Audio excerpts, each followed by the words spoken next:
Assalamu alaikum, fam. So, as you know, I am a scholar, I am a student, I study a lot of theology, philosophy, history, all kinds of logic, all kinds of stuff. So, I'm gonna finish reading this Bible. This is the Jehovah's Witness version. I am a Muslim. Purely reading it for educational purposes, so that one day if I debate somebody, I will have evidence and witnesses to prove that I have read the text, and that will also give me more credibility in defending Islam and why I chose Islam, and to also know what the Christians believe fully, even though I was raised in a Christian/Mormon family and I went to Bible camp and my uncle was a Sunday school teacher. Still, this will help enlighten me in order to defend Islam accurately, and hopefully one day I'll be qualified to have a debate panel or discussion panel with a cardinal or an archbishop or someone along the lines of that. So, we are in Joshua 3, starting on verse 1, where we left off. Then Joshua got up early in the morning, and he and all the sons of Israel proceeded to pull away from Shittim, and to come as far as the Jordan. And they went spending the night there before they would cross. So it came about at the end of the 3 days that the officers proceeded to pass through the midst of the camp, and command the people, saying, As soon as you see the ark of the covenant of Jehovah your God, and the priests Levites carrying it, then you yourselves will pull away from your place, and you must follow it. Only let there prove to be a distance between you and it about 2,000 cubits by measure. Do not get near to it. Okay, do not get near to the ark of the covenant, in order that you may know the way by which you should go, for you have not passed over on that way before. Joshua now said to the people, Sanctify yourselves, for tomorrow Jehovah will do wonderful things in your midst. Then Joshua said to the priests, Take up the ark of the covenant, and pass before the people. So they took up the ark of the covenant, and went before the people. And Jehovah proceeded to say to Joshua, This day I shall start to make you great in the eyes of all Israel, that they may know that just as I proved to be with Moses, I shall prove to be with you. And you should command the priests carrying the ark of the covenant, saying, As soon as you have come as far as the edge of the waters of Jordan, you should stand still in the Jordan. And Joshua went on to say to the sons of Israel, Approach here and listen to the words of Jehovah your God. After that Joshua said, By this you will know that a living God is in your midst, and that he will without fail drive away from before you the Canaanites and the Hittites and the Hivites and the Perizzites and the Girgashites and the Amorites and the Jebusites. Look, the ark of the covenant of the Lord of the whole earth is passing before you into the Jordan. Okay, it's going into the Jordan, they contend. And now take for yourselves 12 men from among the tribes of Israel, and 1 man for each tribe. And it must occur that at the instant that the soles of the feet of the priests carrying the ark of Jehovah, the Lord of the whole earth, rest in the waters of the Jordan, the waters of the Jordan will be cut off, the waters descending from above, and they will stand still as one dam. And it came about that when the people pulled away from their tents just before passing over the Jordan, with the priests carrying the ark of the covenant before the people, and at the instant that the carriers of the ark came as far as the Jordan, and the feet of the priests carrying the ark were dipped into the edge of the waters, now the Jordan overflow all its banks, all the days of harvest. Then the waters descending from above began to stand still. They rose up as one dam very far away at Adam, the city at the side of Zarethan, while those descending toward the sea of the Arabah, the salt sea, were exhausted. They were cut off, and the people passed over in front of Jericho.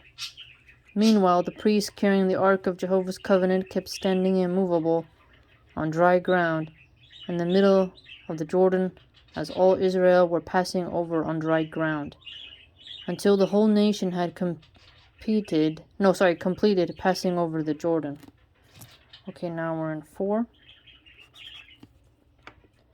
And it came about that as soon as the whole nation had completed the passing over of the Jordan, Jehovah proceeded to say to Joshua, "Take for yourselves 12 men from the people, 1 man from each tribe, and command them, saying, Take up for yourselves from the very middle of the Jordan, from the place where the priest's feet stood motionless, 12 stones, and you must carry them over with you, and deposit them in the lodging place in which you will lodge tonight." So Joshua called 12 men whom he had appointed from the sons of Israel, 1 man from each tribe. And Joshua went on to say to them, "Pass ahead of the ark of Jehovah your God to the middle of the Jordan, and lift up for yourselves each one a stone upon his shoulder, according to the number of the tribes of the sons of Israel, in order that this may serve as a sign in your midst, in the case your son should ask in time to come, saying, Why do you have these stones? You must also say to them, Because the waters of the Jordan were cut off from before the ark of Jehovah's covenant, when it passed through the Jordan, the waters of the Jordan were cut off, and these stones must serve as a memorial to the sons of Israel to time indefinite." According to the sons of Israel did so, just as Joshua had commanded, and they took up 12 stones from the middle of the Jordan, just as Jehovah had stated to Joshua, to correspond with the number of the tribes of the sons of Israel. And they went, taking them over with them to the lodging place, and depositing them there. There were also 12 stones that Joshua set up in the middle of the Jordan, and the standing place of the feet of the priests carrying the ark of the covenant. And they continue there until this day. And the priests carrying the ark were standing in the middle of the Jordan until the whole matter had been completed, that Jehovah had commanded Joshua to speak to the people according to all that Moses had commanded Joshua. All while the people hurried up, passed over. And it came about that as soon as all the people had completed passing over, then the ark of Jehovah passed over, and the priests before the people. And the sons of Reuben, and the sons of Gad, and the tribe of Manasseh proceeded to pass over in battle formation, in the sight of the sons of Israel, just as Moses had stated to them. About 40,000 equipped for the army passed over before Jehovah for the war unto the desert plains of Jericho. On that day Jehovah made Joshua great in the eyes of all Israel, and they began to fear him just as they had feared Moses all the days of his life. Then Jehovah said to Joshua, "Command the priests to carrying the ark of the testimony that they go up out of the Jordan." So Joshua commanded the priests, saying, "Go up out of the Jordan." And it came about that when the priests carrying the ark of the covenant of Jehovah came up out of the middle of the Jordan, and the soles of the feet of the priests were drawn out onto the dry ground, then the waters of the Jordan began returning to their place, and went overflowing all its banks as formerly. And the people came up out of the Jordan on the 10th of the first month, and took up camping at Gilgal, on the eastern border of Jericho. As for the 12 stones that they had taken out of the Jordan, Joshua set these up at Gilgal. And he went on to say to the sons of Israel, "When your sons ask their fathers in time to come, saying, What do these stones mean? You must then let your sons know, saying, On the dry land it was that Israel passed over this Jordan, and when Jehovah your God dried up the waters of the Jordan from before them, until they had passed over, just as Jehovah your God had done to the Red Sea, when he dried it up from before us until he had passed over, in order that all the peoples of the earth may know Jehovah's hand, that it is strong, in order that you may indeed fear Jehovah your God always." 5. It came about that as soon as all the kings of the Amorites, who were on the side of the Jordan to the west, and all the kings of the Canaanites who were by the sea, heard that Jehovah had dried up the waters of the Jordan from before the sons of Israel until they had passed over, then their hearts began to melt, and there proved to be no spiritedness in them any more because of the sons of Israel.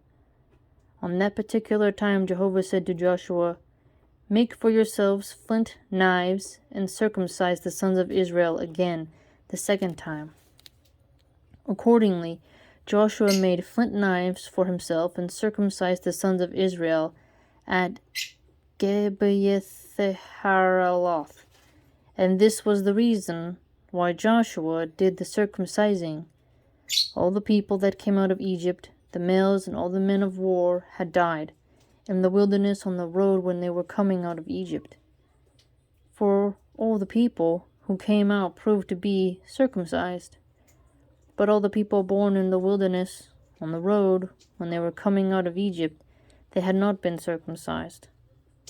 For they, the sons of Israel, had walked 40 years in the wilderness until all the nation of the men of war who came out of Egypt that did not listen to the voice of Jehovah had come to its finish, to whom Jehovah swore that he would never let them see the land that Jehovah had sworn to their forefathers to give to us, a land flowing with milk and honey. And their sons he raised up instead of them. These Joshua circumcised, because they proved to be uncircumcised, for they had not circumcised them on the road.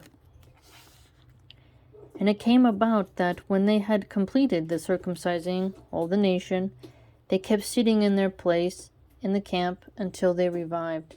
And then Jehovah said to Joshua, "Today I have rolled away the reproach of Egypt from off you." So the name of that place came to be called Gilgal until this day. And the sons of Israel continued to camp in Gilgal, and they proceeded to carry out the Passover on the 14th day of the month, in the evening, on the desert plains of Jericho. Gilgal. And they began to eat some of the yield of the land that day, after the Passover, unfermented cakes and roasted grains on the same day. Then the manna ceased on the following day, when they had eaten some of the yield of the land. And the manna did not occur any more for the sons of Israel, and they began to eat some of the produce of the land of Canaan in that year. And when it came about, when Joshua happened to be by Jericho, that he proceeded to raise his eyes and look, and there was a man standing in front of him, with his drawn sword in his hand. So Joshua walked up to him and said to him, "Are you for us or for our adversaries?" To this he said, "No, but I, as a prince of the army of Jehovah, I have now come." With that Joshua fell to his face to the earth and prostrated himself, and said to him, "What is my Lord saying to his servant?" In turn the prince of the army of Jehovah said to Joshua, "Draw your sandals from off your feet, because the place on which you are standing is holy." At once Joshua did so.